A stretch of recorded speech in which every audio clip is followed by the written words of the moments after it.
Brodes Media. Classic Sixers.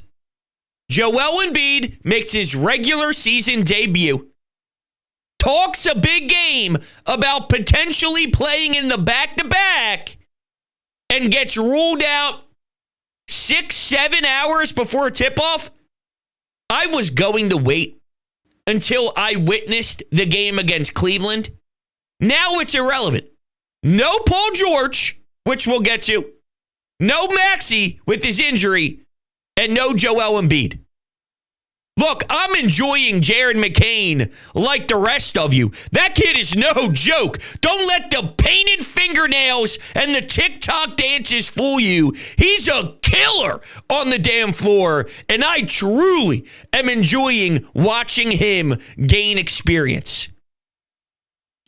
So my eyes will be glued.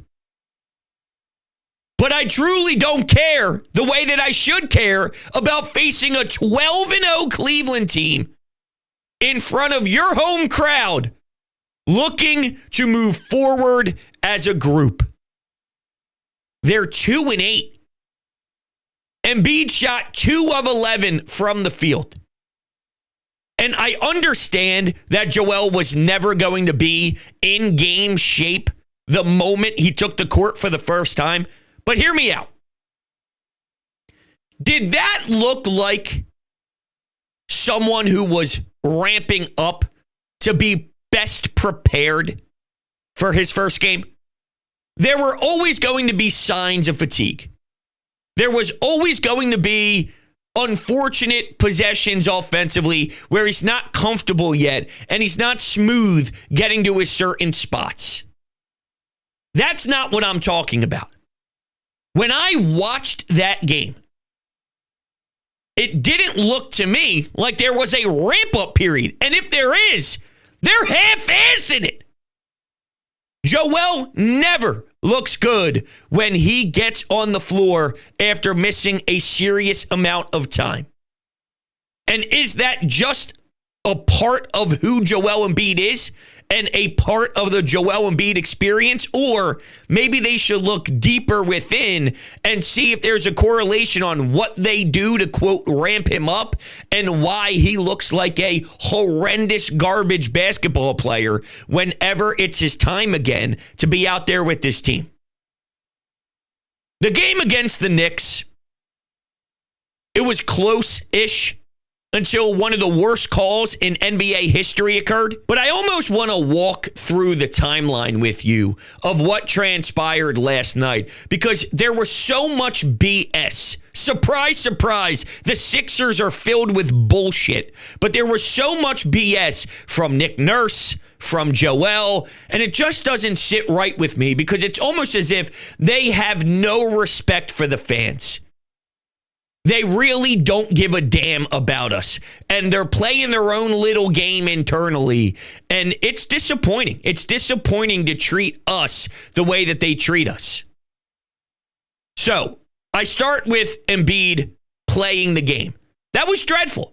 That was dreadful. It didn't look to me like Joel Embiid did everything in his power to be the best Joel Embiid he possibly could be for his debut. He didn't look ramped up. He didn't look like, he was conditioned in a way that I thought is respectful for your first game. No one's expecting you to be in the same game shape game 1 as you are game 51. But I do expect some version of competence. And that looked all over the place. Couldn't get to his spots on the floor, getting pushed around. I thought defensively at times he was asked to do certain things, and I liked what I saw in doses, in moments. But offensively speaking, it was a legitimate nightmare. And he never, ever, ever looked to be that dominant force of good luck stopping me. Whatever the Knicks wanted to do to force him to be uncomfortable, they essentially knocked it out of the park on all of his possessions, outside of a couple of field goals. But, he was 0 from the field for a long-ass time, only scoring 8 points, all from the free throw line. dude, come on, man. And to be fair, you know the history between you, Karl Anthony Towns, another big man in this league. I would think that would help you rise to the occasion. Whereas if your first game was against some scrub team that didn't have anybody at the 5 that you feel is reasonable to even, be talked about, I could understand maybe sleepwalking, expecting you to just cook them or fry them. You got to be mentally engaged. You got to be ready to go. You should eat him alive. And that switch, that killer switch, it wasn't flipped. And it could be as simple as it was never supposed to be flipped based off of the way the organization wants to handle this. Don't worry about the win. This isn't about getting the cat. This isn't about dropping X amount of points. This is just about you running up and down the floor at a pace that you can't duplicate when you are with some of the coaching staff or when you're with some of the guys that don't get a lot of minutes. You can't really replicate that. So this is a way for you to just focus on running up and down and feeling good with the knee. We truly do not give one damn about the outcome. And the fact that I'm even questioning if that's the way they approached it is super disappointing. But from the eyes, that's what it looked like to me watching at home. So then Nick postgame, after the actual outcome. Nick postgame, here's step 2 of it all. He wasn't ruled out for Cleveland. Huh. Why? That was my first question to myself. Why? And I had 3 hypotheticals. Number 1, are they that desperate? Are they looking at the standings, seeing where they fall? They're 2-8. Now, full disclosure, the Eastern Conference, it's Cleveland, it's Milwaukee, and then the rest of the teams, the Orlandos of the world, the Brooklyn Nets of the world, those type of teams are all flirting around 500. So it's not ridiculous to get right back in there with a certain run, okay? It's not as if the first 6 teams in the Eastern Conference are running away with this puppy and they have monster separation. You're still within crazy striking distance with so much basketball left. I can't imagine them hitting a full-on panic button. But the number one reason why, and keep in mind, at this particular time, we did not see him or Paul George ruled out. So you wondered, are they really going to throw him back out there after all the noise that Joel Embiid created himself by saying, I'm not going to be playing back-to-backs again for my career? He most recently just said that, and now the head coach on the first attempt of a back-to-back is saying he's not ruled out. And why? Why would that be the case? Are they feeling pressure with the 2-8 start? Are they desperate? That was thought number 1. Thought number 2, as much as you want to say a $100,000 fine isn't a big deal to someone like Joshua Harris, who owns 3 professional sports teams in America, in the Devils, the Commanders, and the Sixers, nobody wants to write a 6-digit check to the NBA for words, for just simply speaking wrong, for simply putting your own foot in your mouth. Was there some sort of play just with, this is how we're going to handle it, this is what we're going to say, we know we can't get fined, we know we can't get hit, we know there can't be any sort of investigation if this is the way we handle it, so this is how we're going to do it. And that's coming from the up above.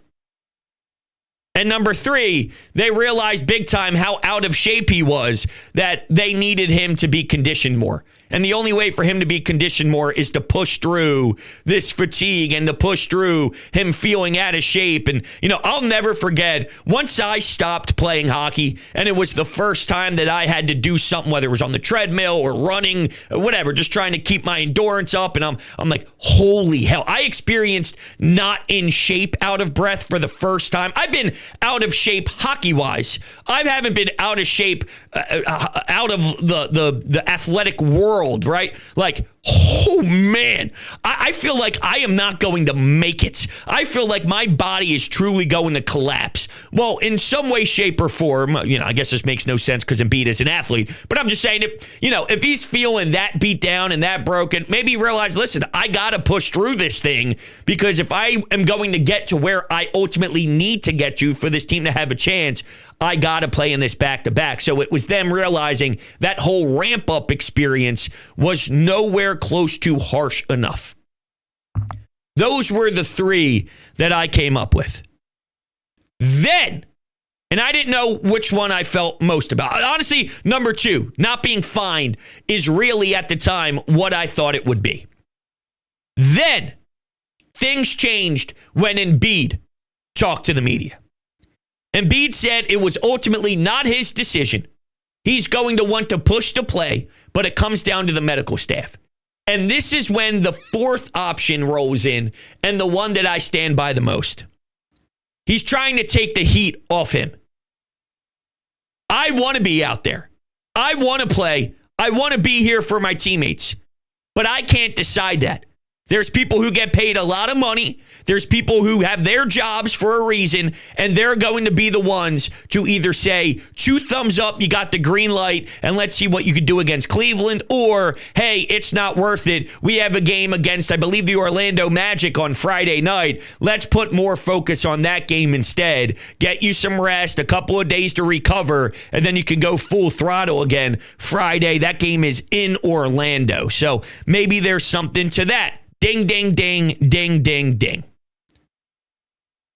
Leverage play for Embiid to get the fans, to get Shaq, to get a lot of these people publicly off his back for some of his previous statements. But that's not all Joel Embiid said. Then he goes into this point about how he was just trolling people when he discussed not playing back-to-backs. Dude, what are we doing here? First off, that troll sucked. You're not posting an Instagram picture of dunking on somebody and having fun with the caption. You're not talking about a soccer game when everyone else is talking about something else. So when you tweet something about the game, people react, but you know it's about a soccer game. We've seen him troll like that previously. This troll sucked. And it wasn't a troll. I think you're realizing the position you put yourself in, and now you're trying to backtrack it out. But now it's a troll. You're not playing back-to-backs and taking your health seriously and trying to make sure you're as healthy as humanly possible for a playoff run. All of that, everything that you thought was super important to put this team in the best position, all of that is now a troll? Read the room. Now's not the time to joke around with the fans. And quite frankly, it wasn't a joke. There's some version of backtracking going on. And that's the consensus I'm getting at.